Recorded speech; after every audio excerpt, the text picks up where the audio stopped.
was followed by the series of Pentecosts. जो Pentecost था वो परमेश्वर का एक कार्य था, और पहले पेंटिकोस्ट के दिन जो परमेश्वर ने कार्य किया उसको हम परमेश्वर के वचन से देखते हैं कि किस तरीके से लोगों की जिंदगी बदल गई। लोगों को परमेश्वर ने अन्य भाषा के वरदान से भर दिया, और परमेश्वर का पवित्र आत्मा वहां पर उतरा लोगों के जिंदगी में, और लोग अन्य भाषा में प्रार्थना करने लगे, और सब लोग यही सोचते थे ये मेरी भाषा, क्योंकि सब एक सी भाषा बोल रहे थे। Praise the Lord. तो पेंटिकोस्ट के दिन भी पढ़ेंगे दूसरा अध्याय, पेंटिकोस्ट का हम दूसरा अध्याय, एलिया से आगे पढ़िए जी।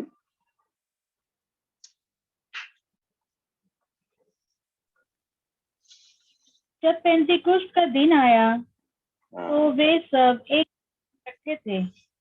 एकाएक आकाश से बड़ी आंधी की सी सनसनाहट का शब्द हुआ, और उससे सारा जहां वे बैठे थे गूंज गया।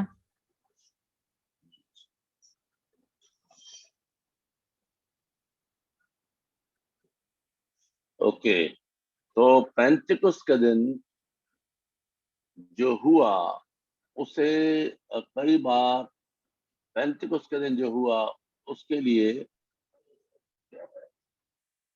उसके विपरीत माना जाता है जो उत्पत्ति 11 अध्याय के अंदर बाबेल में हुआ।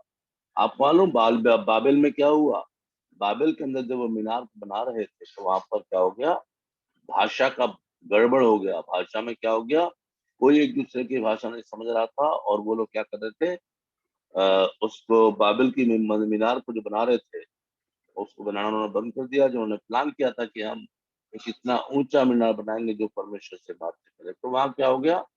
भाषा में गड़बड़ हो गया, भाषा में भ्रम हो गया। लेकिन पेंटिकुस्ट के दिन आम बात थी, ये ईश्वरीय भाषा थी, और हर व्यक्ति समझ रहा था कि मेरी भाषा बोल रहा है, ठीक है, मेरी ही भाषा बोल रहा है, हर आदमी समझ रहा था। पेंटिकुस्ट का अनुभव किया गया, और पहला पेंटिकोस्ट, इसके बाद पेंटिकोस्ट की एक श्रृंखला हुई। पेंटिकोस्ट से पता चलता है एक समुदाय के निर्माण के लिए परमेश्वर की योजना, ठीक है। हम जो पढ़ रहे हैं अभी फिर तो हम 2 अध्याय, इसका मतलब है पेंटिकोस्ट की एक श्रृंखला है। इसका मतलब है एक समुदाय के लिए या एक समुदाय के निर्माण के लिए परमेश्वर की योजना। पेंटिकोस्ट एक अटूट रूप से अनुभव है।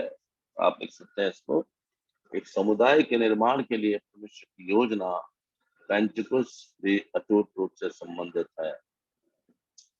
क्यों? क्योंकि उस दिन कलीसिया का क्या हुआ? जन्म हुआ। उस दिन कलीसिया की स्थापना हुई कलीसिया की, और पहली कलीसिया शुरुआत हुई, एक कम्युनिटी स्टार्ट हुई। कलीसिया, चर्च, जिसको पहले कोई नहीं जानता था।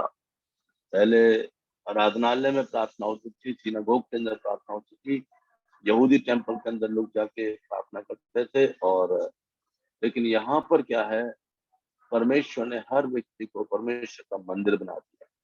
पेंटिकोस्ट के दिन एक नवीनीकरण हुआ जो मुक्ति और न्याय का प्रतिनिधित्व करता है। Praise the Lord. आप मेरी बात समझ पा रहे हैं? मेरी आवाज आ रही है? Yes sir. ओके, तो पेंटिकोस्ट के दिन जो हुआ, एक नवीनीकरण हुआ, एक रिन्यूअल हुआ, और पवित्र आत्मा की सामर्थ्य द्वारा मुक्ति और न्याय का प्रतिनिधित्व हुआ। पेंटिकोस्ट कुल नवीनीकरण और फेलोशिप के लिए खड़ा है। पेंटिकोस्ट के द्वारा पूरा नवीनीकरण, और पेंटिकोस्ट के द्वारा पूरी फेलोशिप। क्या हो गया वहां पर? सब लोग क्या हो गए? एक मन हो गए, एक चित्त हो गए, पवित्र आत्मा की सामर्थ्य से भर गए। और पतरस उनके बीच में से खड़ा हुआ और प्रचार करने लगा। वही पतरस जो डर गया था, वही पतरस जो घबरा गया था, यहूदियों के डर के मादस ने बोला मैं यीशु को नहीं जानता, वही पतरस एथिकल नॉर्म में आ गया। एथिकल पेंटिकोस्ट पेंतिकुस्त के दिन पवित्र आत्मा की सामर्थ्य पाने के बाद इसी पत्रस ने जब प्रचार किया तो प्रेरितों का काम 2 अध्याय और उसकी 42 आयत में लिखा है, और वे प्रेरितों से शिक्षा पाने, रोटी तोड़ने, संगति रखने और प्रार्थना करने में नवनीत होते, उनकी फेलोशिप बढ़ती चली गई और प्रभु उनको हर दिन बढ़ाता चला गया, उनमें जोड़ता चला गया। एक नवीनीकरण हुआ। क्या हुआ? ये जब आप पवित्र आत्मा की सामर्थ्य को पाते हैं, तो ऐसे ऐसे समझ, जब तक आपने पवित्र आत्मा की सामर्थ्य नहीं पाया है तब तक आप गवाही देंगे, ठीक है। लेकिन जब आप पवित्र आत्मा की सामर्थ्य को पा जाते हैं तो आप गवाह खुद बन जाते हैं। मैंने क्या बोला? जब तक आप पवित्र आत्मा की सामर्थ्य का आपको अनुभव नहीं, जब तक आपने पवित्र आत्मा नहीं पाया है तब तक आप गवाही देंगे, अपनी कहानी बताएंगे, अपने बारे में बताएंगे। लेकिन जब प्रेरितों का काम 1 अध्याय 8 आयत में लिखा है, परंतु जब पवित्र आत्मा तुम पर आएगा तो तुम सामर्थ पाओगे, ठीक है। और यरूशलेम में और यहूदिया में और सामरिया में और दुनिया के छोर तक मेरे गवाह हो गए। आपको समझ में आ रहा है क्या बोलना चाह रहा हूँ मैं? समझ में आ रहा है? जी, आ रहा। जब तक आपको पवित्र आत्मा की सामर्थ्य की भरपूरी का अनुभव नहीं है तब तक आप गवाही दे सकते हैं, गीत गा सकते हैं, अपने टैलेंट शो कर सकते हैं, परफॉर्मेंस कर सकते हैं अपने टैलेंट्स के द्वारा। लेकिन जब पवित्र आत्मा तुम पर आएगा तो तुम क्या पाओगे? सामर्थ्य पाओगे, है ना। एक आयत पढ़ेंगे जो आपको मिलेगी,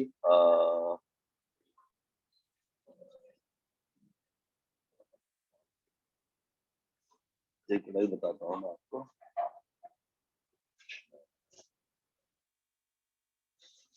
वहां पर शाऊल को परमेश्वर ने बोला, एक मिनट तो आप निकाल सकते हैं, 1 शमूएल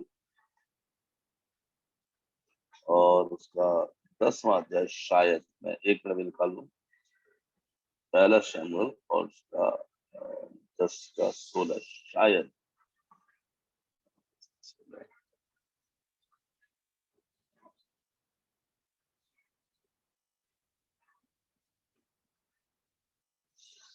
नहीं, 16 नहीं है। हाँ, एक और थोड़ा सा,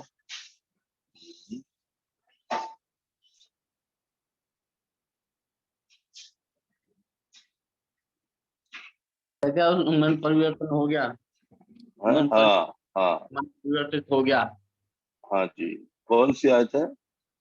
वो सर 6 अध्याय में है शायद, ये मतलब ये उसमें 7वें में शायद ना। ओके हाँ, ओके ओके ओके, 6 की और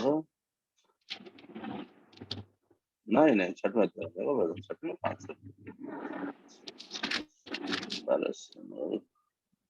चलिए कोई बात नहीं, वहां पर लिखा है कि तू परिवर्तित होकर और ही प्रकार का मनुष्य हो जाएगा। मैं 1 मिनट में आपको बताता हूँ, सिर्फ जब तक आप पेंटिकॉस्ट के बारे में पढ़िए, जब तक आप पढ़िए इसको, जब तक पढ़िए आप इसको, प्रेरितों का काम 2 अध्याय पहली आयत से कंटिन्यू करिए।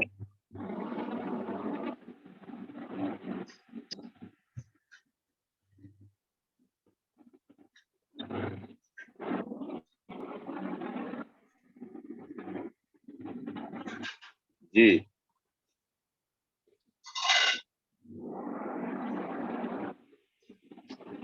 जब पेंतिकुस्त दिन आया तो वे सब एक जगह इकट्ठे थे। एकाएक आकाश से बड़ी आंधी की सी सनसनाहट का शब्द हुआ और उससे सारा घर जहाँ वे बैठे थे गूंज गया, और उन्हें आग की सी जीभें फटती हुई दिखाई दी और उनमें से हर एक पर आ ठहरी। वे सब पवित्र आत्मा से भर गए और जिस प्रकार उन्हें बोलने की सामर्थ दी, वे अन्य अन्य भाषा बोले। ओके, यस, हाँ। आकाश के नीचे हर एक जाति में से भक्त यहूदी यरूशलेम में रह रहे थे। जब यह शब्द हुआ तो भीड़ लग गई, तो घबरा गए, हर एक को यही सुनाई देता था कि यह मेरी ही भाषा बोल रहे हैं। वे सब चकित और अचंभित होकर कहने लगे, देखो, ये जो बोल रहे हैं, क्या सब गलीली नहीं? तो फिर क्यों हम में से हर एक अपनी अपनी जन्मभूमि और एलामी और मेसोपोटामिया और यहूदिया और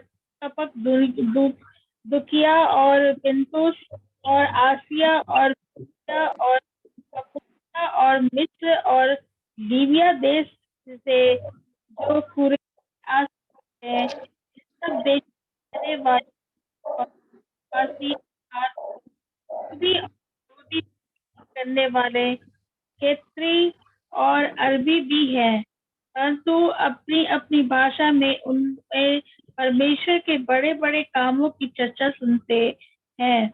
और वे सब चकित हुए और घबरा कर एक दूसरे से कहने लगे, यह क्या हो रहा है? परंतु दूसरों ने ठट्ठा करके कहा, वे सब तो नई मदिरा में नशे में चूर चूर है। दूसरे लोग तो कह रहे हैं नई मदिरा के नशे में चूर है, लेकिन यहाँ पर जो हुआ, ये लोग परिवर्तित हुए थे। पहले शमूएल 10वां अध्याय की 6वीं आयत पढ़िए। पहला शमूएल 10:6। यस।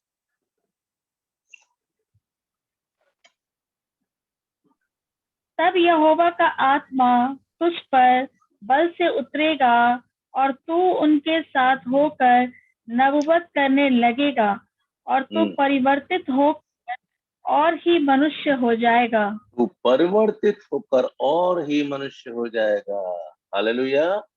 तो जब पवित्र आत्मा आप पर बल से उतरेगा, पवित्र आत्मा उस समय उतरता था, चला जाता था, लेकिन प्रभु यीशु मसीह ने क्या वायदा किया, मैं तुम्हें एक और सहायक दूंगा जो सर्वदा तुम्हारे साथ रहेगा। वो पवित्र आत्मा पेंटिकोस्त के दिन जब उतरा, तो वो आज भी हमारे साथ रहता है, बशर्ते कि आपने उसे ग्रहण किया है या नहीं, बशर्ते कि आज आपको पवित्र आत्मा की सामर्थ का अनुभव है या नहीं। जब आपको पवित्र आत्मा की सामर्थ का अनुभव होगा, तब आप खुद एक गवाह बन जाएंगे। आपके अंदर क्रिश्चियन एथिक्स को अपनाने के लिए how to talk, how to walk, how to speak, how to educate, आपके आचरण, आपका बोलचाल, आपका रंग ढंग, आपका व्यवहार, आपका सब कुछ बदल जाएगा। कब? जब पवित्र आत्मा की सामर्थ आएगी। आराम से। तो पेंटिकोस्ट का जो महत्व है वो बहुत बड़ा है क्रिश्चियन एथिक्स के अंदर। पेंटिकोस्टल का मतलब ये नहीं कि कोई एक अलग से पंथ है। पेंटिकोस्टल मतलब biblical church. Pentecostal means Bible आधारित कलीसिया, परमेश्वर के वचन पर आधारित कलीसिया। आजकल बहुत सारे लोगों ने पेंटिकोस्टल को भी एक आडंबर बना दिया, ठीक है। पेंटिकोस्टल चर्चेस को, पेंटिकोस्टल मिनिस्ट्री को, पेंटिकोस्टल डॉक्ट्रिन को आजकल लोगों ने बहुत सारा आडंबर बना दिया। बहुत सारी चीजें उसके अंदर, ये मत छूना, ये मत चखना, उसको हाथ मत लगाना, ये मत करना, वो नहीं करना, तमाम सारी चीजें पर रेस्ट्रिक्शन और बहुत सारी चीजें लगा रखी है लोगों के साथ। उनका आत्मिक जीवन का निर्माण ना करके उनको ऊपर ऊपर शारीरिक चीजों को सिखाते हैं। तो यीशु मसीह ने बोला मत्ती रचित सुसमाचार 23 अध्याय के अंदर, एक अपनी शास्त्रियों फरीसियों को पढ़ाए, तुम मच्छरों को छान डालते हो, ऊंटों को निगल जाते हो। तो कई बार बड़ी बड़ी चीजें नहीं दिखती हैं और छोटी छोटी चीजों में हम लोग बहुत ज्यादा नुक्ताचीनी। पेंटिकोस्टल मीन्स नॉट नुक्ताचीनी। पेंटिकोस्टल मतलब lifestyle according to the word of God, परमेश्वर के वचन अनुसार जीवन जीने की कला क्रिश्चियन एथिक्स में आप सीखते हैं पेंटिकोस्ट के द्वारा, परमेश्वर के पवित्र आत्मा की सामर्थ्य द्वारा। तो आइए इसका हम पढ़ेंगे इसी का 41 अध्याय, 42 अध्याय और आगे पढ़ेंगे। जब क्रिश्चियन एथिक्स के बीच में आया, जब पेंटिकोस्ट आया, पवित्र आत्मा की सामर्थ्य आई, लिखा हृदय छिद गए, बपतिस्मा लिया, 3000 लोग मिल गए और क्या हुआ? एक बड़ा काम वहां पर हुआ। ठीक है, पढ़िए 42 आयत से पढ़िए, 42 से पढ़िए। और प्रेरितों से शिक्षा पाने और सर 41 से 41 से पढ़ो, कोई बात नहीं। अंत जिन्होंने उसका वचन ग्रहण किया उन्होंने बपतिस्मा लिया और उसी दिन 3000 मनुष्य के लगभग उनमें मिल गए और वे प्रेरितों से शिक्षा पाने और संगति रखने और रोटी तोड़ने और प्रार्थना करने में लौलीन हो रहे। 4 काम उनकी जिंदगी में हुए अगर आप प्रार्थना की सामर्थ्य पाते हैं। एथिकल पेंटिकोस्टल क्रिश्चियन एक जीवन जीना चाहते हैं, एक नैतिक मसीही जीवन जीना चाहते हैं, तो 4 पिलर्स चाहिए। सबसे पहली बात क्या है? सबसे पहली बात क्या है? प्रार्थना। प्रेरितों से शिक्षा पाना। और इंग्लिश में लिखा अपोस्टोलिक डॉक्ट्रिन। अपोस्टोलिक डॉक्ट्रिन क्यों? क्योंकि apostolic doctrine is the doctrine of Jesus Christ. यीशु मसीह की शिक्षा है। प्रेरितों की शिक्षा किसकी शिक्षा है? यीशु मसीह की शिक्षा है। और यीशु मसीह की शिक्षा परमेश्वर की शिक्षा है। परमेश्वर की शिक्षा बाइबल की शिक्षा जो हम बाइबल के अंदर पढ़ते हैं। इस शिक्षा के अलावा क्रिश्चियन एथिक्स में इस शिक्षा के अलावा यदि कोई स्वर्गदूत भी हमें आकर बताए, पौलुस प्रभु का दास कहता है, कोई स्वर्गदूत भी आकर बताए तो अभी हमें प्रतीति नहीं करनी। तो ये है परमेश्वर के वचन की बात। सबसे पहली बात शिक्षा पाना। बाइबल में लिखा है ज्ञान के ना होने की वजह से मेरी प्रजा बंधुआई में चली जाती, नाश हो जाती। और ज्ञान कहां से मिलेगा? परमेश्वर के वचन से। परमेश्वर का वचन हमको कहां मिलेगा? जब हम प्रेरितों से शिक्षा प्राप्त करेंगे, प्रभु के दासों से शिक्षा प्राप्त करेंगे। ठीक है, तो प्रेरितों से शिक्षा पाना और उसके बाद संगति रखना, फेलोशिप बहुत जरूरी है। जैसे इब्रानियों 10 अध्याय की 24 आयत में लिखा है, ज्यो ज्यो उस दिन को निकट आते देखो त्यों त्यों और भी अधिक जमा हुआ करो, और भी अधिक ये किया करो, जैसे कितनों की रीति है। तो जमा होना, फेलोशिप करना। फेलोशिप किससे करना? परमेश्वर के लोगों के साथ, आशीषित लोगों के साथ, ब्लेसेड लोगों के साथ, अच्छे लोगों के साथ, परमेश्वर के लोगों के साथ, परमेश्वर के दासों के साथ, उनके साथ क्या करना है? संगति करना है। ये है पेंटिकुस्त के दिन पाया हुआ पवित्र आत्मा की सामर्थ्य द्वारा चलने वाला जीवन। ठीक है, किसकी संगति करनी है? मैं चाहूंगा एक आयत पढ़ेंगे, उसके बाद यहाँ पर लिखा है संगति रखना, तो इसके बाद रोटी तोड़ना यानी प्रभु भोज में शामिल होना, और उसके बाद प्रार्थना करने में लौलीन रही। ये 4 जो पिलर है बपतिस्मे के बाद, इनमें से एक भी कमजोर हुआ तो ये हमारा जो आत्मिक घर बन रहा है ये धाराशायी हो जाएगा। एक निकाले क्या नाम से, मेरे साथ निकालिए आप नीति वचन और उसका 2 अध्याय, नीति वचन 2 अध्याय और उसकी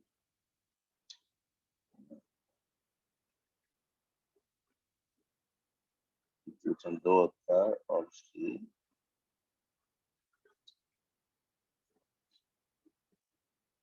20 आयत मैं पढ़ रहा हूं यहाँ पर। तू भले मनुष्य के मार्ग में चल और धर्मियों के पथ को पकड़े रहे। क्रिश्चियन एथिक्स, मसीही नैतिकता, परमेश्वर की आत्मा पाए हुए सामर्थ पाए हुए लोग। थोड़ी देर बाद कुछ दे भी देना बता दो, ठीक है? देना भी नहीं। तो भले मनुष्य के मार्ग में चल, धर्मियों के पथ को पकड़े रहे, क्योंकि धर्मी लोग देश में बसे रहेंगे और खरे लोग ही उसमें बने रहेंगे। अनैतिक कार्य से बचने के लिए, मसीह नैतिकता में चलने के लिए पवित्र आत्मा की सामर्थ पाकर भले मनुष्य के मार्ग पर हमको क्या करना है? चलना है। देखिए ये जो अध्याय है इसका मतलब है बुद्धि का नैतिक लाभ। बुद्धि कौन देता है? पवित्र आत्मा। तो हमको नैतिक मतलब एथिक्स नैतिकता क्या है? हे मेरे पुत्र, मैं पहले ऐसे पढ़ रहा हूँ नीति वचन 2 अध्याय। हे मेरे पुत्र, यदि तू मेरे वचन ग्रहण करे और मेरी आज्ञाओं को अपने हृदय में रख छोड़ और बुद्धि की बात ध्यान से सुने और समझ की बात मन लगाकर सोचे और प्रवीणता और समझ के लिए अति यत्न से पुकारे और उसको चांदी के समान ढूंढे और गुप्त धन के समान उसकी खोज में लगा रहे, तो ऐसा करने के बाद तो तू यहोवा के भय को समझेगा और परमेश्वर का ज्ञान तुझे प्राप्त होगा। यहोवा के भय को समझेगा और परमेश्वर का ज्ञान तुझे प्राप्त होगा, क्योंकि बुद्धि यहोवा ही देता है, ज्ञान और समझ की बातें उसी के मुंह से निकलती है। बुद्धि कौन देता है? यहोवा ही देता है, और ज्ञान और समझ की बातें उसी के मुंह से निकलती है। वो सीधे लोगों के लिए खरी बुद्धि रख छोड़ता है, जो खराई से चलते हैं उनके लिए वो ढाल ठहरता है। ढाल ढाल समझते हैं, सब तरह के कीड़ों से बचाती है। वो न्याय के पथों की देखभाल करता है और अपने भक्तों के मार्ग की रक्षा करता है। तब तो जब ये सब चीजें हो जाएंगी, तब तो धर्म और न्याय और निष्पक्षता को, अभी हमने इसमें कृष्ण में क्या क्या देखा था? धार्मिकता देखा था, जस्टिस देखा था, निष्पक्षता देखा था। देखे तीनों चीजें हमने पिछले दिनों में पढ़ाई करी है। तो ये सब चीजें कब होंगी? जब हम पवित्र आत्मा की सामर्थ्य पाने के बाद उस इथिक्स में आएंगे, उस नैतिकता में आएंगे जो परमेश्वर चाहता है, तो प्रभु हमें अनैतिक कार्य से बचाएगा। कौन सा नैतिक कार्य? आगे पढ़ते हैं। तब तो धर्म और न्याय और निष्पक्षता को, अर्थात सब भली भली चाल को समझ सकेगा, क्योंकि बुद्धि तो तेरे हृदय में प्रवेश करेगी और ज्ञान तुझे सुख देने वाला लगेगा। विवेक तुझे सुरक्षित रखेगा और समझ तेरी रक्षित होगी। देखिए, हमारा विवेक ही हमें सुरक्षित। तब क्या होगा? ताकि तुझे बुराई के मार्ग, उलटफेर की बात कहने वालों से बचाए, अनैतिक चीजों से, इमोरल चीजों से हम बचेंगे। कब? जब पवित्र आत्मा की सामर्थ्य को हम पाएंगे, परमेश्वर की बुद्धि को प्राप्त करें, परमेश्वर के वचन को ग्रहण करें, तो हमारे जीवन में बात आएगी। जो खराई के मार्ग को छोड़ देते हैं ताकि अंधेरे मार्ग में चले, जो बुराई करने से आनंदित होते हैं और दुष्ट जन की उलटफेर की बातों में मगन रहते हैं। कौन?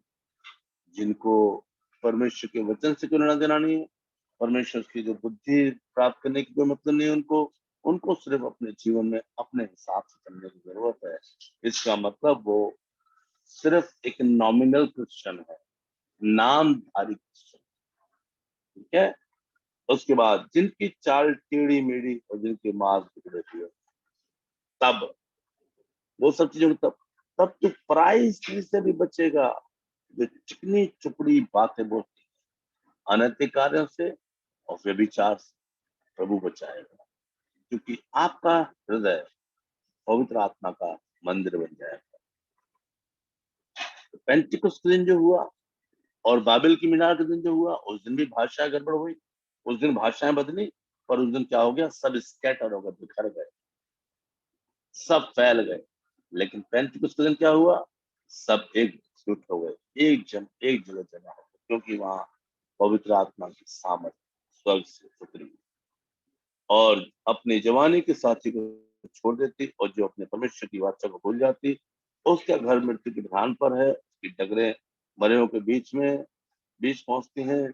जो उसके पास जाते हैं उनमें से कोई भी लौट कर नहीं आता और ना वे जीवन का मार्ग पाते हैं। इसलिए तू भले मनुष्य के मार्ग में चल और धर्मियों के पथ पे पकड़े रहे, क्योंकि धर्मी लोग देश में बसे रहेंगे और खरे लोग ही उसमें बने रहेंगे। दुष्ट लोग देश में से नष्ट होंगे, विश्वासघाती उसमें से अड़े जाएंगे। आप समझ गए कितना बड़ा फर्क है एक एक पवित्र जीवन में, एक मंदिर बनने के बाद जीवन जीने वाले में, और एक सांसारिक जीवन में कितना फर्क है। तो मसीही नैतिकता में बढ़ने के लिए हम जो सहायक है उसकी जरूरत है, और वो सहायक कौन है? पवित्र आत्मा। हेल्प मी, कंफर्टर, हमें विश्राम देने वाला, हमें सिखाने वाला, हमें समझाने वाला, हमें संभालने वाला। जब कभी आपके मन में भी गलत काम करने की इच्छा यदि जागृत होगी, तो पवित्र आत्मा आपको अपने वश में लेके कंट्रोल कर लेगा और हर बुरे काम से आपको बचाएगा। जब आप मोबाइल के अंदर, अपने लैपटॉप के अंदर कोई ऐसी चीज देखेंगे, तो आपकी आंखें जैसे देखना शुरू करेंगे, पवित्र आत्मा आपको खुद व खुद पवित्र आत्मा अंदर से आपको मना कर देगा। जब कुछ सुनेंगे, जब कुछ चीज खाएंगे, जब किसी फ्रेंड के साथ या कहीं भी कोई भी ऐसी चीज में जब आप इन्वॉल्व होंगे, तो पवित्र आत्मा आपको कभी इन्वॉल्व नहीं होने देगा। यूसुफ ने कहा, चाहे कुछ भी हो जाए, मैं ऐसा गलत अनैतिक कार्य नहीं करूंगा कि अपने परमेश्वर की दृष्टि में गलत ठहरे। आपको मालूम है, यूसुफ बहुत खूबसूरत जवान था और उसको पकड़ा जबरदस्ती पोतीफर की पत्नी ने, उसका वस्त्र अंगरखा छीन लिया, नंगा ही भाग गया और उसके ऊपर इल्जाम लगाते गए। 2 साल जेल में रहा, पर उसने कोई अनैतिक कार्य नहीं किया। क्यों? क्योंकि यहोवा उसके संग रहता था। Praise the Lord. यहोवा उसके संग रहता था। ये बहुत बहुत बड़ी बात है। जब यहोवा हमारे संग रहता है, जब परमेश्वर हमारे संग रहता है, पवित्र आत्मा हमारे भीतर रहता है, पवित्र आत्मा हमारे संग रहता है, तो हमको बुराई के मार्ग से बचाता है, अनैतिक कार्य से बचाता है, हमको संकेत देता है हमारे भीतर से पवित्र आत्मा की सामर्थ के द्वारा, तो हम गलत कामों से बच जाते हैं, बच जाते हैं। Praise the Lord. ओके, और हम देखेंगे परमेश्वर के वचन से थोड़ा सा और देखेंगे। तो लेवी व्यवस्था 25 अध्याय हमने पढ़ा था, वो पेंटिकोस्ट के दिन के लिए है, कोई बात नहीं। तो बाबुल के अंदर क्या हुआ? बाबुल के अंदर एक जो जाति थी, एक समाज था, वो कई समाज में बट गया। लेकिन पेंटिकोस्ट के दिन सब लोग एक ही क्लास बन गए, एक ही श्रेणी के लोग हो गए, कलीसिया कह रहे हैं। वहां पर श्रेणियां बट गई, ठीक है। ओके, बाबुल के अंदर क्या हो गया? Confusion of language that they may not understand one another speech. वो लोग सब कंफ्यूज हो गए, उलझन में पड़ गए और कोई किसी की भाषा नहीं समझ रहा था, ऐसे में झगड़े हो गए। लेकिन पेंटिकोस्ट के दिन क्या हुआ? सब एक दूसरे की भाषा समझ रहे थे, सबको लग रहा था ये मेरी भाषा बोल रहा है। और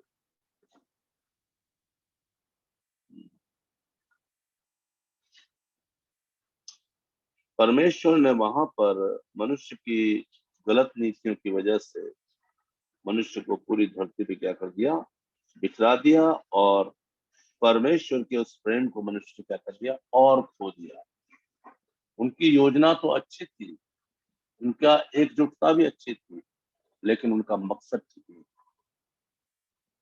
ठीक है, वो एक मन के थे, एकजुट थे, सारे के सारे, लेकिन उनका मकसद ठीक नहीं था, इसलिए खुदा बाप ने उनके बीच में गड़बड़ी डाल दी। लेकिन परमेश्वर के लोग पेंटिकोस्ट के दिन वहां पर प्रभु यीशु मसीह ने कहा, जब तक तुम स्वर्ग से सामर्थ्य ना पाओ, यही ठहरे रहना। वो ठहरे रहे और पवित्र आत्मा की सामर्थ से भरे गए, और वो सब के सब प्रभु के कार्य के लिए अपने आप को उन्होंने इस्तेमाल किया। तो ये पेंटिकोस्ट के दिन हुआ। ठीक है, ओके।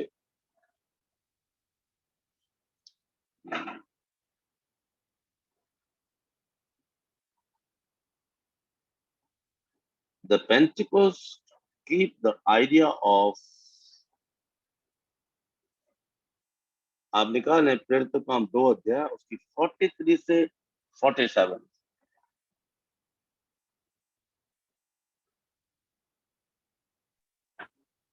पतरस ने उनसे कहा, Pentecost keeps up the idea of koinonia. Koinonia means sharing our things to others. Christian ethics. हाँ पढ़िए पढ़िए बेटा पढ़िए 43 पढ़िए। पतरस ने उनसे कहा, मन फिराओ। 43 से 47। और सब लोगों पर भय छा गया और बहुत से अद्भुत काम और चिन्ह प्रेरितों के द्वारा प्रकट होते थे और सब विश्वास करने वाले इकट्ठे रहते थे और उनकी सब वस्तुएं सांझे में थी। वे अपनी अपनी संपत्ति और सामान बेच बेच कर जैसे जिसकी आवश्यकता होती थी बांट हाँ जैसी जिसकी आवश्यकता होती थी बांट दिया करते थे कोइनोनिया, यानी कि दे शेयर। क्रिश्चियन एथिक्स को क्या सिखाता है, जैसी जिसकी वो सब उनका सारा माल साझे का था, वो सब इकट्ठे रहते थे और वो सब आपस में अपनी चीजों को एक दूसरे को जिसकी जैसी आवश्यकता होती थी बांट दिया करते थे। मान लीजिए जिसके पास एक्स्ट्रा चीजें हैं वो उसको दे देते थे जिसके पास नहीं है। तो सब एक मन होकर रहते थे, एक चित्त होकर रहते थे और लोगों पर बड़ा भय छा गया था। हाँ बेटा आगे बढ़ो, 47 तक पढ़ना है, पढ़िए 47 तक पढ़ना है। वे अपनी संपत्ति और सामान बेच बेच कर जैसी जिसकी आवश्यकता होती थी बांट दिया करते थे। वे प्रतिदिन एक मन होकर मंदिर में इकट्ठे होते थे और घर घर रोटी तोड़ते हुए आनंद और मन की सिधाई से भोजन किया करते थे और परमेश्वर की स्तुति करते थे और सब लोग उससे प्रसन्न थे और जो उद्धार पाते थे उनकी प्रभु में मिला देता था।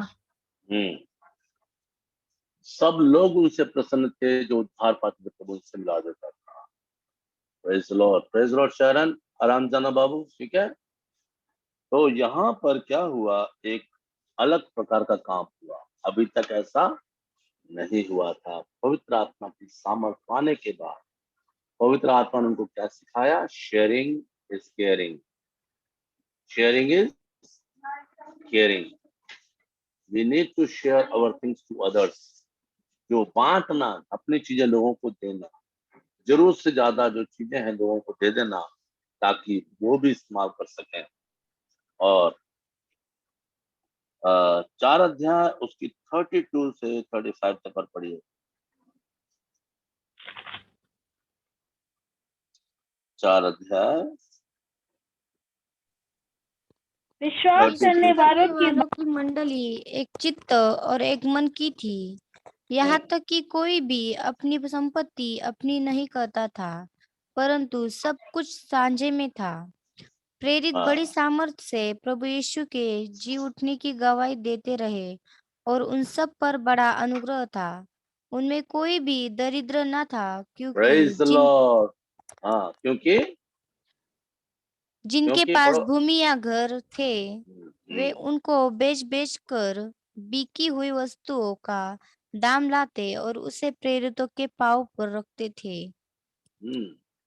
और कोई भी दरिद्र नहीं था, अपनी भूमि और खेतों को बेच बेच कर चेलों के पास लाते थे। बेटा आराम जाना, bye bye, God bless you. चेलों के पास लाते थे और जैसी जिसकी जरूरत होती उसे बांट दिया करते थे। हाँ बेटा अगली आयत पर पढ़ रहे थे आप, पढ़िए।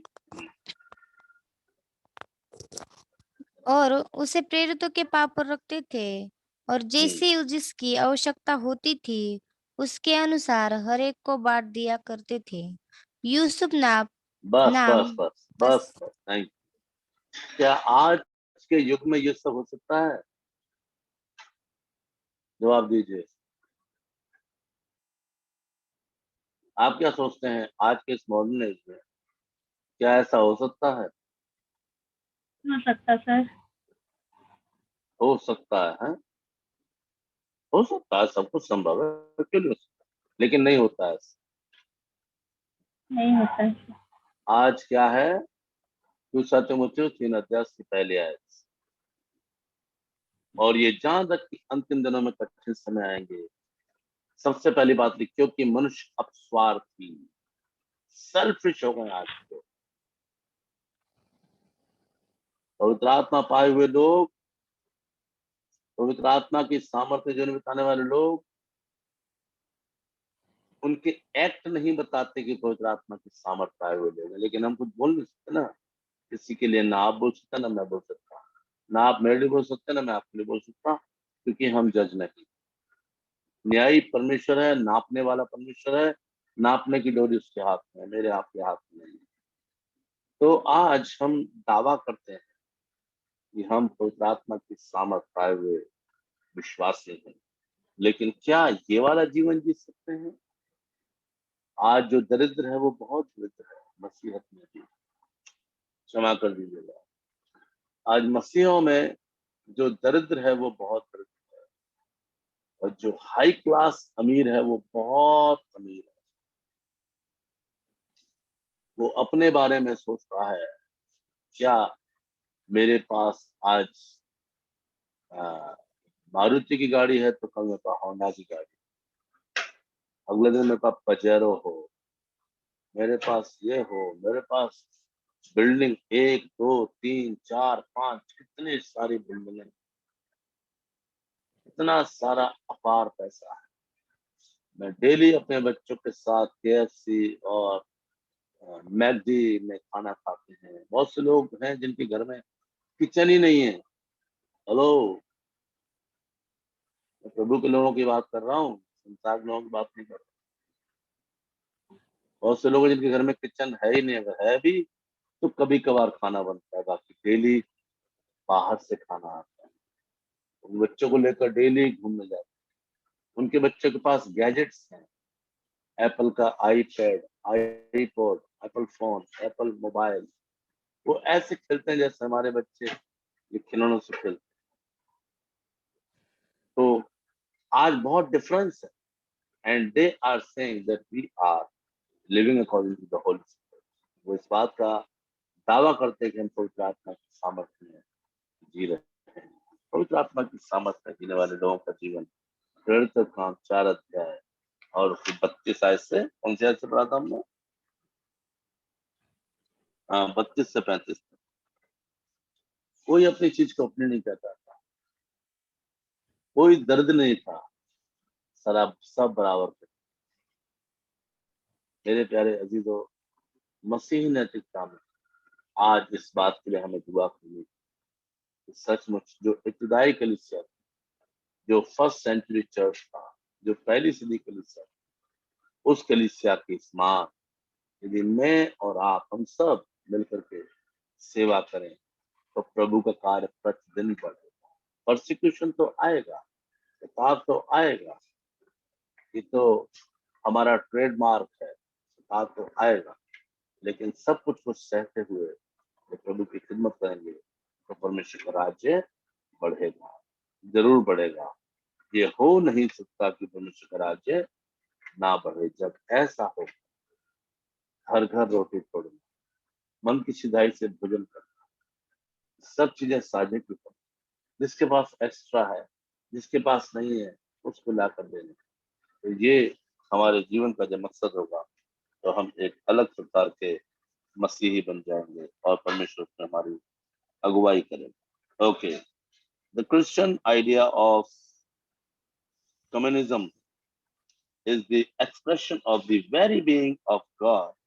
Pentecost aimed for unity of humankind and the formation of the communities without any discrimination. जो मसीही नैतिकता है वो हमको ये सिखाती है, बिना किसी भेदभाव के, बिना किसी जाति समाज के और बिना किसी ऊंच नीच के, बिना किसी दलित और बड़ी जाति ऐसा सोच करके, सब बैरियर्स को हटाकर, सब भेदों को मिटाकर एक समान समझकर परमेश्वर के राज्य में आगे बढ़ना। प्रेरितों काम 10वां अध्याय और उसकी पहली आयत से पढ़ेंगे और 11 अध्याय आप पूरा पढ़ लीजिएगा, उसके बाद में 10 अध्याय 11 अध्याय नोट कर लीजिए। मैं आपको बता दे रहा हूँ वहां पर किस्सा क्या हुआ था। प्रेरितों काम 10 अध्याय 11 अध्याय पढ़ लीजिएगा। वहां पर एक व्यक्ति था जिसका नाम था कॉर्नेलियस। ये अन्य जातीय व्यक्ति था, पहला अन्य जातीय जिसने उद्धार पाया, ये पहला अन्य जातीय जिसने उद्धार पाया, नोट कर सकते हैं, वो था कॉर्नेलियस। ये इटालियन पलटन का सूबेदार था, बहुत धनी था, यहूदियों को दान देता था। तब परमेश्वर ने इसके पास आकर कहा, परमेश्वर के दूत ने कि तेरी प्रार्थनाएं सुन ली गई है। याफा में एक मनुष्य भेजकर पतरस को, जो शमौन चमड़ा सिलने वाले के यहाँ पाहों में, बुला ले और वचन सुन। शमौन जो था यहूदियों के अलावा किसी के यहाँ जाता नहीं था, लेकिन परमेश्वर ने उसे दर्शन दिया चद्दर के अंदर, स्वर्ग से चद्दर उतरी, उसमें सब प्रकार के चौपाए, सब प्रकार के पक्षी, रेंगने वाले, सब कुछ था उसके अंदर। उसने कहा, पतरस उठ, मार और खा। तो उसने कहा, प्रभु मैंने कोई अशुद्ध वस्तु कभी आज तक नहीं खाई। लेकिन सब चीजें को बात करते करते परमेश्वर दोबारा उसे दर्शन दिया, तो वो वहां से फिर बताया कि तेरे लिए तुझे खोजने व्यक्ति आए हैं, उनके साथ में चला जा। और वो गया वहां पर, वहां जाके परमेश्वर का वचन सुनाया। और जब वचन सुनाया तो वचन के सुनने वालों पर वचन सुनते सुनते ही पवित्र आत्मा उतर आया। तब पतरस वहां पर कहने लगा, अब मैंने जान लिया है कि परमेश्वर किसी का पक्षपात नहीं करता। He is not a partial God. वो किसी का भी पक्ष नहीं करता है, वो निष्पक्ष काम करने वाला परमेश्वर है। तो क्रिश्चियन एथिक्स हमको सिखाता है, मसीहत हमको सिखाती है कि ना कोई छोटा, ना कोई बड़ा, ना कोई ऊंच, ना कोई नीच, ना कोई दलित, ना कोई स्वर्ण। इन सब चीजों से निकल कर, इन सब चीजों से ऊपर उठकर हमें एक नई सृष्टि बनना है। क्या बनना है? नई सृष्टि।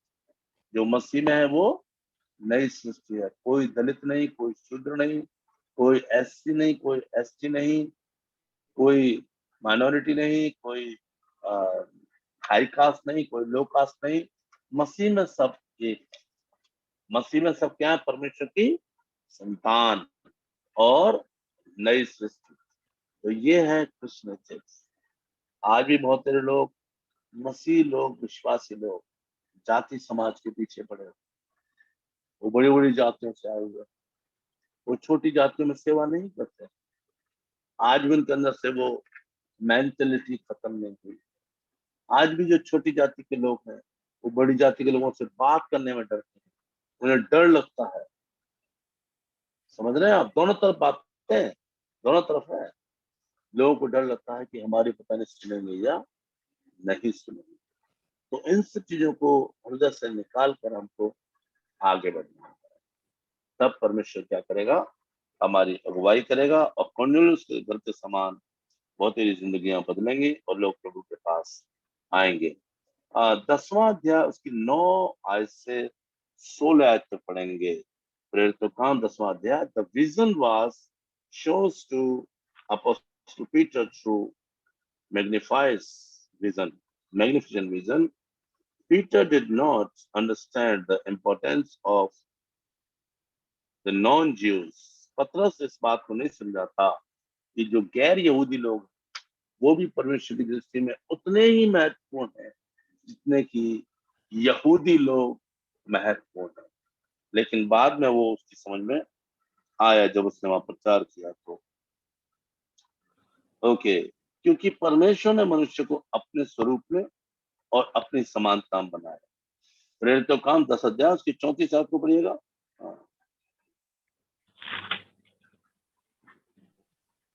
तब पतरस ने कहा, हाँ, अब मुझे निश्चय हुआ है कि परमेश्वर किसी का पक्ष नहीं करता, हाँ, अब वरन मुझे निश्चय हुआ है। हाँ, वरन हर जाति में जो उससे हम्म, डरता और धर्म के काम करता है, वो उसे भाता है। हर जाति में जो उससे डरता और धर्म के काम करता, उसको वो भाता है। परमेश्वर किसी का भी पक्षपात नहीं करता, क्योंकि उसने कहा कि आओ हम मनुष्य को अपने स्वरूप और अपनी समानता में बनाए। उत्पत्ति 1 का 26-27 में लिखा हुआ है। तो परमेश्वर किसी का पक्षपात नहीं करता, उसकी नजर में कोई जाति नहीं, कोई धर्म नहीं, उसकी दृष्टि में सब उसकी रचना है, उसकी दृष्टि है, उसकी संतान है, और परमेश्वर चाहता हर व्यक्ति बच जाए और उद्धार पाए। ओके ओके, पेंटिकोस्टल के बारे में क्यों ज्यादा बता रहे हैं हम, क्योंकि पवित्र आत्मा पाने के बाद जो जीवन। हेलो बाबू, छोटा बच्चा किसकी गोदी में है? सर मेरी दीदी की लड़की है। अच्छा, praise the Lord, God bless बेटा। ओके, ये जो मैं बोलता हूँ इंग्लिश में, सब मैंने हिंदी में कर रहा हूँ, आप चिंता ना करें। Pentecost is the intervention of God which reveals God's intention.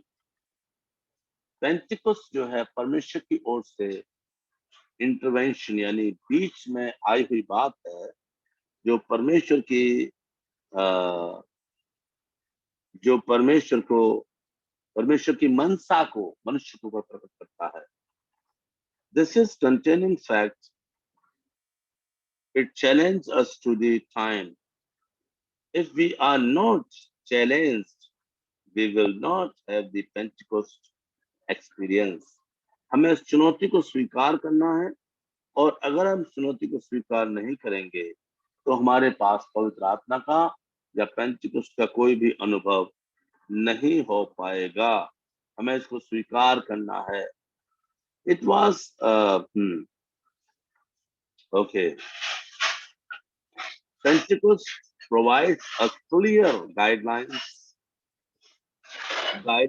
to have a God-oriented life. Pentecost हमको पूरी तरीके से इस बात के लिए गाइड करता है कि हम परमेश्वर से भरपूर जीवन जिए। हमारे जीवन का केंद्र कौन हो?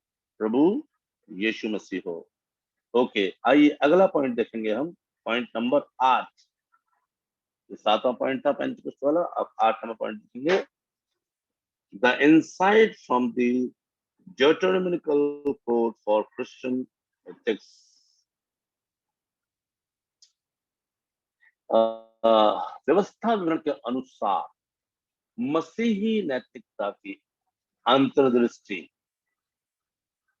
उसका भीतरी चीजों को देखेंगे, जो व्यवस्था विवरण के आधार पर एक मसीही नैतिकता को हम व्यवस्था विवरण के आधार पर। The Deuteronomy speaks of moral code. It is mostly influenced by 8th century prophets. Okay, आप निकालें व्यवस्था विवरण 15 अध्याय और उसकी 2 और 3 आयत को निकालेंगे। व्यवस्था विवरण 15 अध्याय उसकी 2 और 3 आयत को निकालेंगे।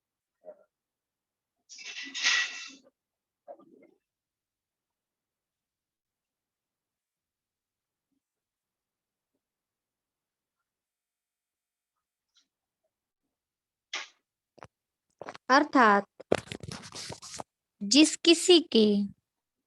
किसी ऋण देने वाले ने अपने पड़ोसी को कुछ उधार दिया हो, वह उसे छोड़ दे और अपने पड़ोसी या भाई से उसे बरबस न भरवाए, क्योंकि यहोवा के नाम से इस छुटकारे का प्रचार हुआ है।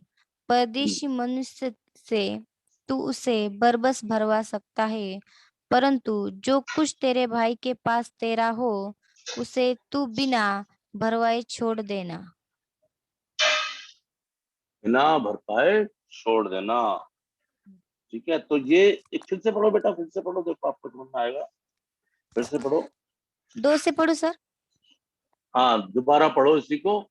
ये मसीहों अर्थात के लिए व्यवस्था विवरण के अनुसार अंतर्दृष्टि नीति, यानी व्यवस्था विवरण की उस नीति को जोड़े जो परमेश्वर ने उस समय के लोगों से कहा। उस समय लोगों से कहा, तो नए नियम के अंदर कैसे लिखा है और वहां कैसे लिखा है, आप पढ़ेंगे उसको, फिर से पढ़ो 15 अध्याय उसकी 2 और 3 आयत। हाँ, अर्थात जिस किसी ऋण देने वाले ने अपने पड़ोसी को कुछ उधार दिया हो, वह उसे छोड़ दे और अपने पड़ोसी या भाई से उसे बरबस न भरवाए, क्योंकि यहोवा के नाम से इस छुटकारे का प्रचार हुआ है। हाँ, परदेशी मनुष्य से तो उसे बरबस भरवा सकता है, परंतु जो कुछ तेरे भाई के पास तेरा हो, उसे तू बिना भरवाए छोड़ देना। ओके। देखिए यहाँ पर साफ लिखा है, हमने अभी नए नए में क्या पढ़ा, सबकी वस्तुएं आपस में होती थी, जिसको जरूरत तो जिसको आपस में बांट दिया करते थे और चेलों के पाँव में रखते थे, कोई दर्द नहीं था। यहाँ पर परमेश्वर 7वां वर्ष, छुटकारे का वर्ष, जुबली वाला वर्ष प्रभु यहाँ बात कर रहा है, लोगों से बता रहा है मूसा के द्वारा। अर्थात जिस किसी ऋण देने वाले ने अपने पड़ोसी की कुछ उधार दिया हो, वो उसे छोड़ दे, ठीक है, मतलब उस पर दया करे, ठीक है, और अपने पड़ोसी या भाई से उसे वापस ना भरवाए, क्योंकि यहोवा के नाम से इस छुटकारे का प्रचार हुआ है। परदेशी मनुष्य से तू बरबस भरवा सकता है, परंतु जो कुछ तेरे भाई के पास तेरा हो, उसे तू बिना भरवाए छोड़ देना। तो इनमें क्या समानता है, क्या नैतिकता है?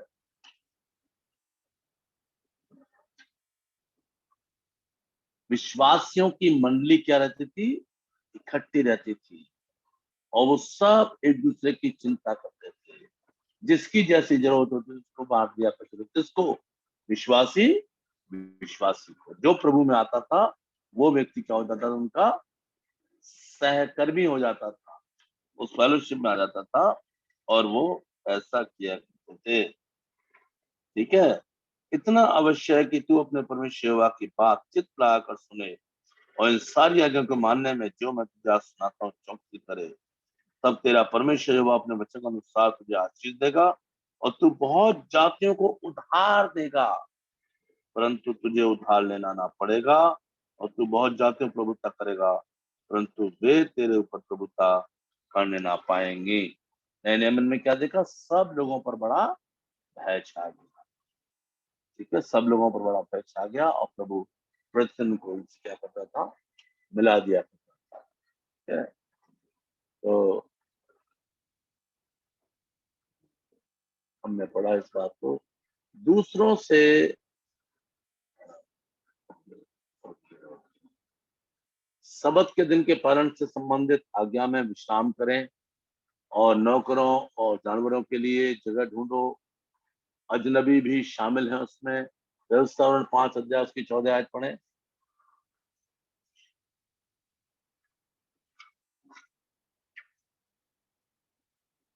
व्यवस्था विवरण 5 अध्याय उसकी 14 आयत।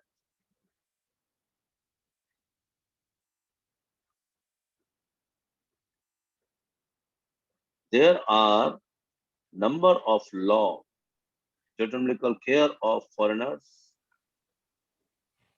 परंतु 7वां हाँ, दिन तेरे परमेश्वर यहोवा के लिए विश्राम दिन है। उनमें न हाँ, तू किसी भांति का कामकाज करना, न तेरा बेटा, न तेरी बेटी, न तेरा दास, न तेरी दासी, न तेरा बैल, न तेरा गधा, न तेरा कोई पशु, न कोई परदेशी भी जो तेरे फाटकों के भीतर हो, जिससे तेरा दास और तेरी दासी भी तेरे समान विश्राम करे।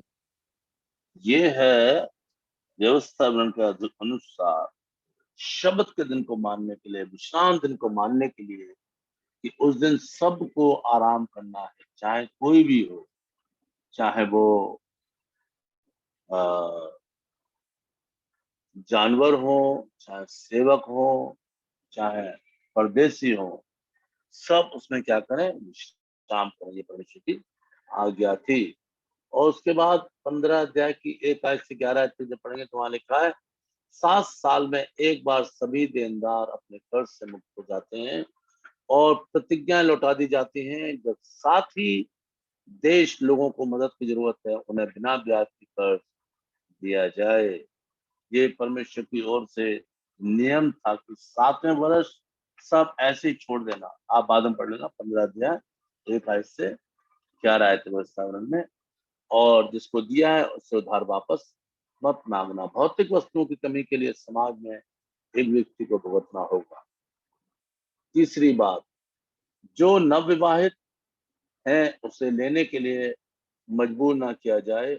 सेवा या कोई अन्य सार्वजनिक कर्तव्य, व्यवस्थावरण 24 अध्याय उसकी 5वीं आयत।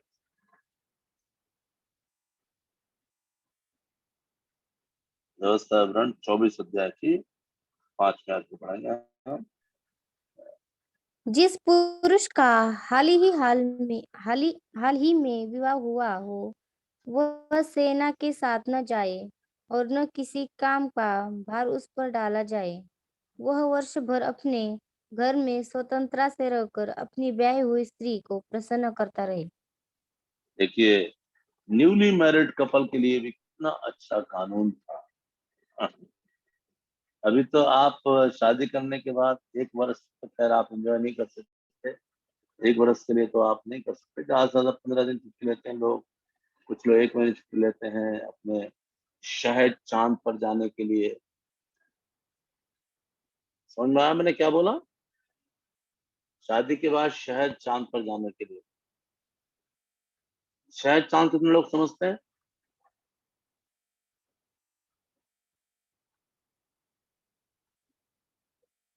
हैं?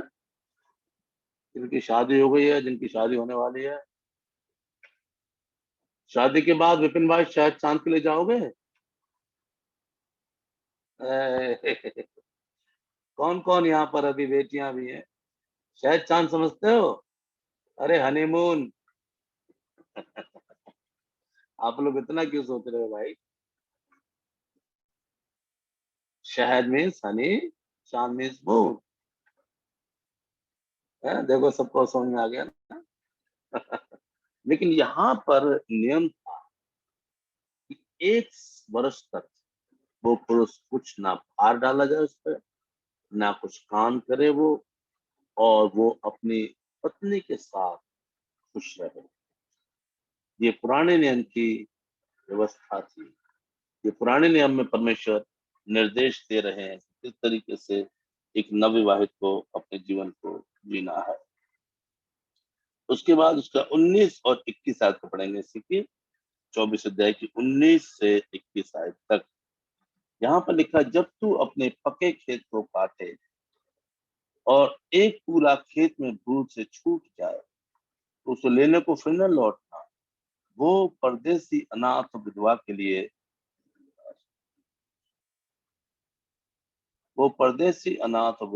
खड़ा रहे, इसलिए कि परमेश्वर यहोवा तेरे सब पाँव में तुझको आशीष दे। ठीक है। पेंटिकुस्त के बाद क्या हुआ? और व्यवस्थावरण में क्रिश्चियन एथिक्स को अगर देखें उस समय के हिसाब से मसीह नैतिकता अगर व्यवस्थावरण के आधार पर देखी जाए तो आप मिलान कीजिए। जब तू अपने पके खेत को जाए काटे, एक पूला खेत में भूल जाए छूट जाए तो उसे लेने को फिर न लौट जाना।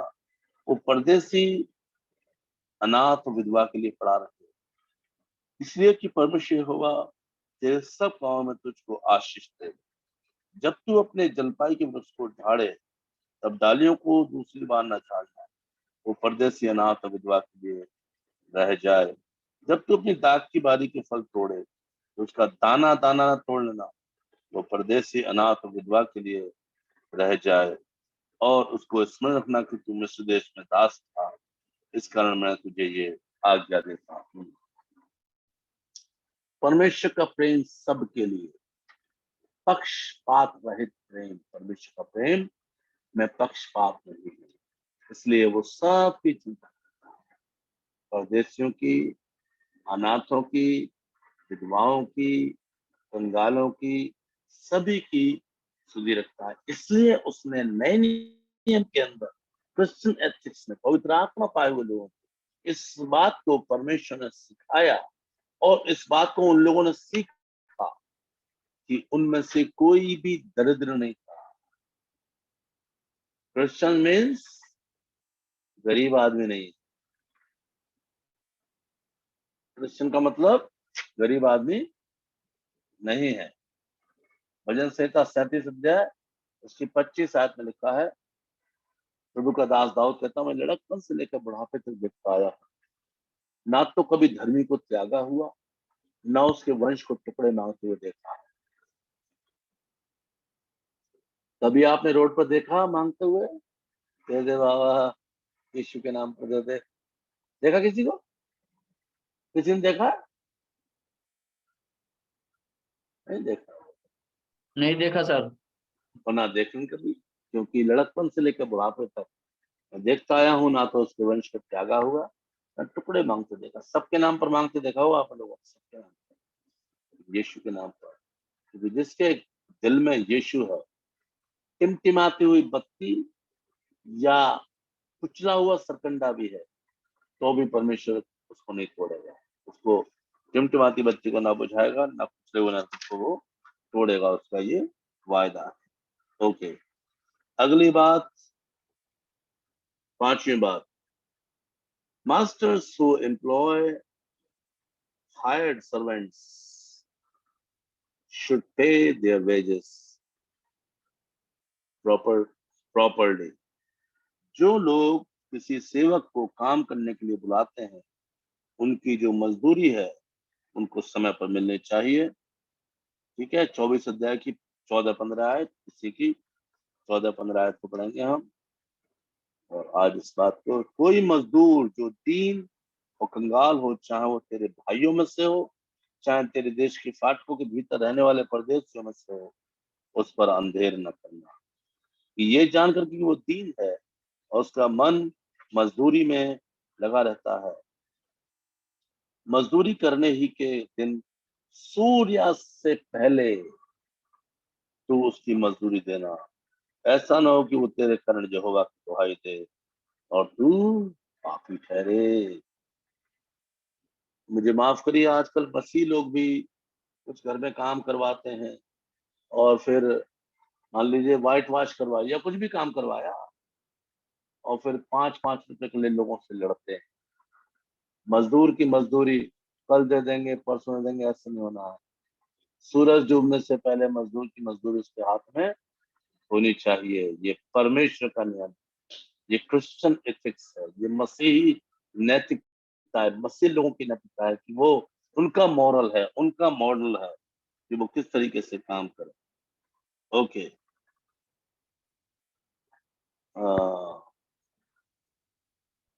व्यवस्था विवरण 1 अध्याय और उसकी 16-17 आयत। Dispute must be judged rightly regardless of high or low class. 1 अध्याय की 16-17 आयत में लिखा है कि जो न्याय है वो छोटा बड़ा देख करके नहीं करना है। न्याय तो न्याय है। यहाँ पर लिखा है 16-17 आयत में 1 अध्याय की, तब उन्होंने यहोशू को उत्तर दिया, जो कुछ तू हमें करने की आज्ञा दी है वो हम करेंगे, और जहां कहीं तू हमें भेजे वहां हम जाएंगे। जैसे हम सब बातों में मूसा की बात मानते थे, वैसे तेरी बात माना करेंगे। इतना हो कि तेरा परमेश्वर यहोवा जैसे मूसा का संग रहा, वैसे तेरे संग भी रहे। ठीक है, यहाँ पर लोग बात कर, और इसकी 17 आयतें पढ़ा हमने। ओके, उसके बाद 10 अध्याय की 17 और 18 आयत। व्यवस्था विवरण 10 अध्याय की 17 और 18 आयत। यहाँ पर लिखा है, क्योंकि तुम्हारा परमेश्वर यहोवा वही ईश्वरों का परमेश्वर और प्रभुओं का प्रभु है।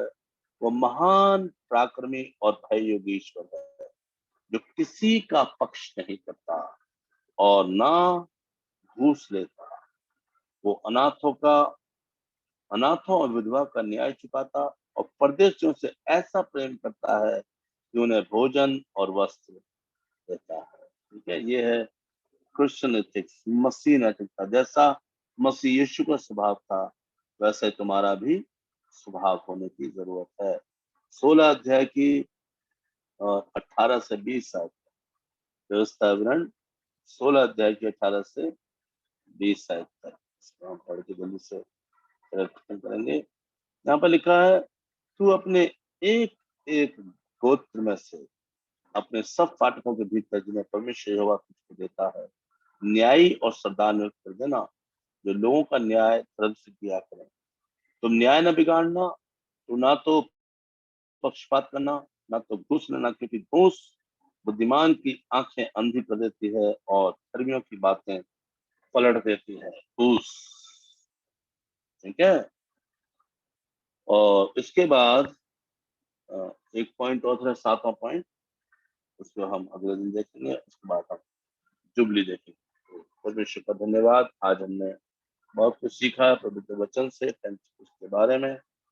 और इसके बाद हमने व्यवस्थारण के आधार पर पुराने नियम की कलीसिया को, पुराने नियम के विश्वास को हमने देखा किस तरीके से परमेश्वर ने अपनी प्रजा को हिदायत दी, उनको बताया, उनको सिखाया। आज भी परमेश्वर पिता हमको बताना और सिखाना चाहता है। पवित्र आत्मा की सामर्थ पाने के बाद, पवित्र आत्मा का अनुभव होने के बाद, पवित्र आत्मा से भरे जाने के बाद हमारा जीवन परिवर्तित होकर, जैसा अभी ने पढ़ा था ना, पहला शमूएल 10:6 में, और तू परिवर्तित होकर और एक प्रकार का मनुष्य हो जाएगा। Praise Lord. और एक प्रकार का मनुष्य मतलब ये नहीं कि हम ऊपर से हमारी शक्ल पर कुछ बदलाव आएगा या हमारे डील डॉल में कोई बदलाव आएगा, हम भीतर से चेंज हो जाएंगे फुल्ली। परमेश्वर पिता सबको बहुत बहुत आशीष दे। यदि किसी के पास कोई सवाल है तो सवाल जरूर पूछ सकते हैं। इसके बाद भी कोई क्लास होती है? नहीं सर। अच्छा, सिर्फ एक ही क्लास होती है? जी हाँ, एक ही क्लास होती है। ठीक ठीक। तो सर, कल मैं, हाँ जी, हाँ आप बोलो सर। कल के लिए मैं थोड़ा सा सोच रहा हूँ, कल क्लास में एक्चुअली गाड़ी में से लूंगा। कल हम जा रहे हैं, आपके पादी साहब ने बुलाया हमें मुरादाबाद पास्टर्स कॉन्फ्रेंस में, और कल हम मुरादाबाद में होंगे।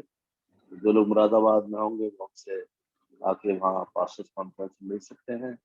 मुरादाबाद में अगर आप हैं वहाँ पर, तो कल पूरे दिन वहाँ पास्टर कॉन्फ्रेंस है, सुबह 9 बजे से और रात के 9 बजे तक चलेगी, और हम पूरे दिन वहाँ पर होंगे। तो अगर कोई उसके आसपास है या मुरादाबाद में है तो अच्छा रहेगा, हम लोग फेलोशिप कर सकते, एक दूसरे के साथ मिल सकते हैं। परमेश्वर आप सबको बहुत आशीष दे।